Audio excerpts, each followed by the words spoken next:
Press conference नहीं, party कार्यालय में हम लोग आपस में चर्चा कर रहे हैं।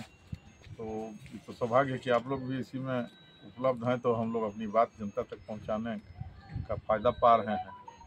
हम लोग वही लोकसभा चुनाव के सिलसिले में कार्यालय पर बैठ के क्या योजनाएं हैं, क्या आदेश है, पार्टी के लिए कैसे काम करना है, वो समझने आए हैं। अध्यक्ष जी, पूर्व अध्यक्ष जी हम लोग के साथ हैं, तो हमको पता चला कि वो आए हुए हैं। हम आए कि आखिर मार्गदर्शन लेना। किन मुद्दों को लेकर आप जनता के बीच में जाके? अरे मुद्दों की कोई सूची नहीं, बड़ी लंबी फहरिस्त है और जो किए हैं वही हमारा मुद्दा है।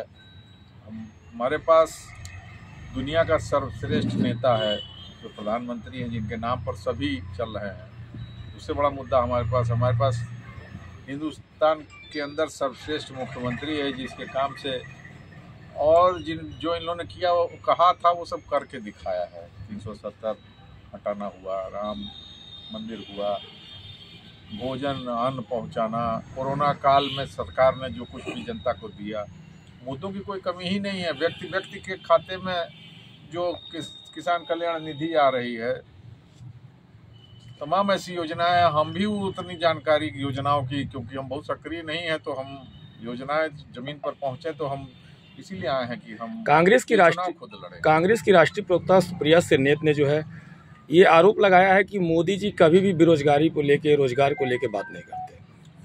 अब सुप्रिया सेनेत जी ने आरोप लगाना जो पैदल रहता है उसको लिए बहुत आसान है। उन्होंने तो पंकज चौधरी के ऊपर जो है नकारा और निकम्मापन का आरोप लगा दिया, क्या कहेंगे? भाषा वो सब हम लोग नहीं बोल सकते हैं। अब की बार 400 पार, इस नारा पे क्या कहना चाहेंगे? वो लोग तो हम लोग के लिए कह रहे हैं 500 पार। इंडिया गठबंधन तो शुभकामना देंगे कि उनकी बात पूरी हो जाए। इंडिया गठबंधन के द्वारा ये चर्चा का बेशुमार लगा हुआ है कि भाजपा नेता पूर्व मंत्री शिवेंद्र सिंह जी जो है इंडिया गठबंधन का सपोर्ट कर सकते हैं, क्योंकि उनके ही मकान में जो है पार्टी कार्यालय खुली है। हम अभी बता रहे थे, आपस में ही बात हो रही थी कि जब हम समाजवादी पार्टी के प्रत्याशी थे तो मेरी जमीन में भारतीय जनता पार्टी के नेता का हेलीकॉप्टर उतरा, उनकी सभा हुई, तो तब ये आरोप नहीं लगा। तब तो मैं खुद प्रत्याशी था और मेरी जमीन में मैंने विपक्ष को जमीन दिया था। तब भाजपा थी और मैं चुनाव हार भी गया था, भाजपा जीती थी। तो वो चीज़ें, तो अगर मेरे पास कोई चीज़ है आपके उपयोग में नहीं है और वो खाली पड़ी है, कोई भी उपयोग कर सकता है। अगर भारतीय जनता पार्टी को वहाँ कार्यालय की ज़रूरत होती तो हम उनको दिए होते। उनके पास अपना कार्यालय उपलब्ध था तो खाली थी, दे दिया, और वो भी मेरे परिवार की चीज़ है। आप यहाँ के कार्यालय के लिए क्यों नहीं पूछ रहे हैं? सिसवा बाजार के लिए, यहाँ का तो इंडिया का कार्यालय जो है वो भी भाजपा कार्यकर्ता और उनके परिवार के भवन में है। ऐसा कुछ नहीं है, वो अलग चीज़ है।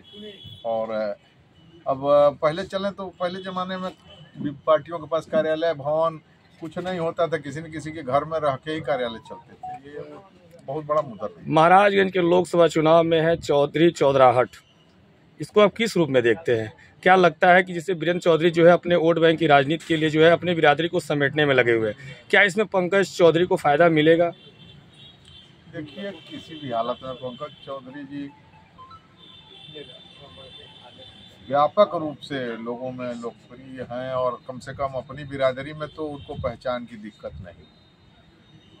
तो उनसे बड़ा तो यहाँ कोई उस बिरादरी का नेता नहीं है जिसके लिए लोग गुमराह होंगे। उनके अपने समाज के लिए उन्होंने हमेशा किया भी है, उनके बीच में रहते हैं।